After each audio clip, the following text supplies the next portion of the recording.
Hello there. Today I'll show you a version of the ambitious card trick.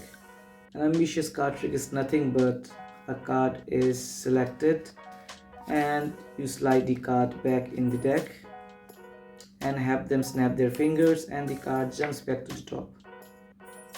And every magician has each and every magician has some version of the ambitious card trick known to them. I'll show you my version and then I'll teach you how the trick is done.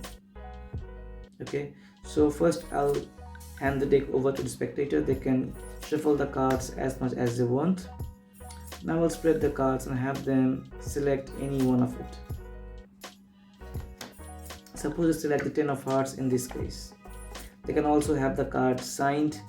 Okay, so I will slide the 10 of hearts around the middle of the pack, give the cards a mix, give it an overhand shuffle. Okay, give it another cut, give it a reverse shuffle at the last, and now your card is lost completely around the middle of the pack. Now the audience who has signed their card or the one who has selected the card, I'll ask him or her to snap their fingers. They snap their fingers and the card jumps back to the top, just like that. I'll try that once again. Take the card, slide it in the middle, give a snap, and then it again jumps back to the top. Now it will only happen if the one who has selected the card, they snap their fingers. I'll show you how that happens. Suppose you have your card here. Okay, I'll slide the card inside this pack. I'll slide this pack inside this pack so it's completely in the center. Now if I snap my fingers, it doesn't work. If anyone in the audience snap their fingers, it doesn't work. Okay, but the one who has selected the card, if they snap their fingers, it will bring back the card to the top. I'll have the audience snap the fingers and it jumps back right to the top. Okay, so now I'll take the card, I will cut it in half just like so. I'll insert the card in the middle of this pile just like that, and it will jump back to the top. Oops, that didn't happen. There's enough diamonds. That didn't happen because it's the bottom pile and this is the top pile. I slide the card in the bottom pile, it should jump back here to the top. The 10 of hearts. So now I will do is just I'll do it visually. You can see your card face up. I'll keep it face up so that when the card jumps back to the top, you can clearly see it jumping to the top. Okay, now just watch what happens. 1, 2, and 3. Just like that, the card jumps back to the top of the deck, just like so. So this is how I do my version of the ambitious card trick. I hope you liked it, and now I'll teach you how the trick is done.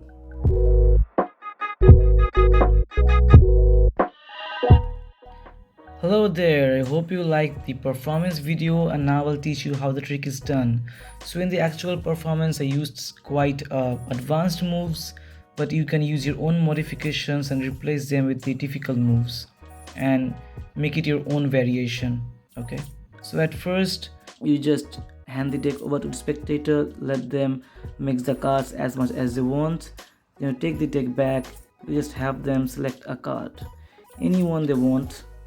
Okay, so in the performance, so since there was no spectator, I had to flip over the card. But in the real performance, you are not going to look at the card, you let them have a look at it, remember the card, and now you get to the moves.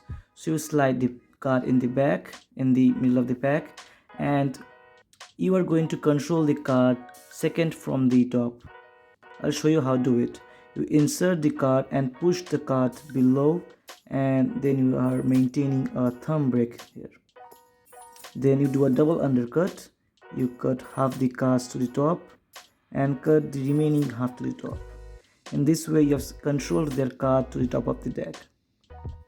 Okay, now what I did in the overhand shuffle is that I outjogged the first card to keep a mark where my selection is, and then I thumbed remaining cards. You keep it really messy so you hide this selection. And when you are squaring up the card, you do the again same thing, push this card and maintain a break, and again just double undercut, and now you have the one random card on the top and then their selection, the Jack of Spades. And when you do the you have their card on top and a random card on top and their card at the second position. So even if you're doing a riffle shuffle, if you know how to do it, just maintain at least 2 or more cards on top. So you shuffle the entire deck except for the top 2 cards. You maintain their selection on the second position from the top. And now what you do is do a double lift. You catch a break below the top 2 cards, your pinky with your pinky, and the way I do a double lift is that I use these 2 fingers to push off 2 cards as one and show them that the card is on top, but actually here you have a double. So this is the way I do a double lift. And then you can flip up the card, and now they might think you used quite of some sleight of hand, some mixing in the deck. This time you're going to put a single card in the pack. No funny moves. That was the random card you just put in the pack, put in the middle of the pack. Their card is still on the top. You snap your fingers and their card again jumps back to the top. So this is a quite powerful move in the second attempt because it did no funny moves at all here. Now here comes the third part. A third part, you just explain them that it only happens if you snap your fingers, or the one who has signed the card or the one who has selected the card snaps their fingers. It only happens. If we or someone else snap their fingers, it will not work. And as you're explaining it to them, you're going to just riffle off the bottom 2 cards. Or if you want, you can also use your pinky finger to count off 2 cards, just like that, and catch a break above the top 2 cards. So what I did, I just riffled off 2 cards and catch a break with my pinky. Okay, so then here comes a little difficult move. So you have a break above the bottom 2 cards. You convert it to a thumb break and swing cut this deck. You still have the break here, and use your hand or this right deck to flip over this card. And as you're pushing off this card, you're going to drop this card here like that. So you flip over the card, push it forward and drop these 2 cards on top of this card and do a wrist kill. It's easy because you have cover of this hand. So you do a wrist kill, show them their card, slide it inside, and they think their card is still on top, but it's actually third from the top. Then you just slide this random card inside and then slide this one inside this pack. So it's absolutely convincing their card is lost in the deck, and now their card is second from the top. Now you do a little drama. You say, if I snap my fingers, it doesn't work. You're doing a single lift here. You have someone else snap their fingers and it doesn't work. You're doing a single lift here. Now as you're explaining that it will only work if you snap your fingers, in that time I catch a break below the top 2 cards. Or you can also do this.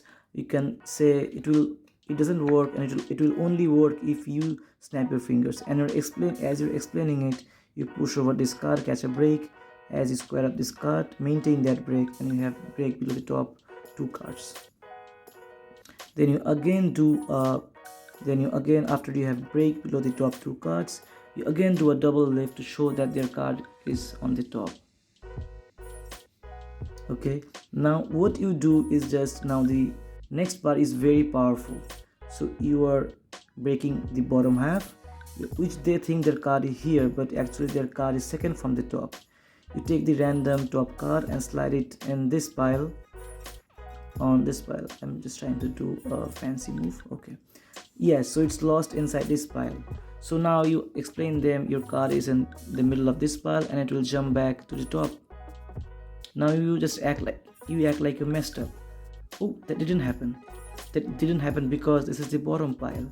It will jump back on top of this pile. Now it's again a very, very powerful move because they think their card is in this pile, and to make it jump on top of this pile, it is really, really very attractive. Okay, now the last part, what I did, you can end your trick right here, but the last one I did was a little fancy one. What I did, I just make it look visual. I keep the card face up and explain them that you will have a visual look that the card jumps up to top just like that. It jumps back right from the middle to the top. And I did a Herman pass there. So passes are difficult for beginners, but if you can learn this, it will make your trick absolutely complete. But these passes are angle sensitive, so you have to show them to the spectator from an angle from where the trick is not visible. So how to do a Herman pass? You maintain the break, and this is what you're actually doing. Okay, you maintain that break and you are using your hand as cover. You're doing this move. You're doing this move, and under the cover you're just doing this. Okay, so you do this and it visually jumps back from the middle to the top and makes your trick more attractive. So that was how I do my ambitious card routine. If you like it, give it a thumbs up, and again you can just use any moves you want, any easy moves. If you want to replace with mine, that's absolutely okay. So that was all for today. I hope you liked the performance video and the tutorial. If you did, give it a thumbs up and see you next time.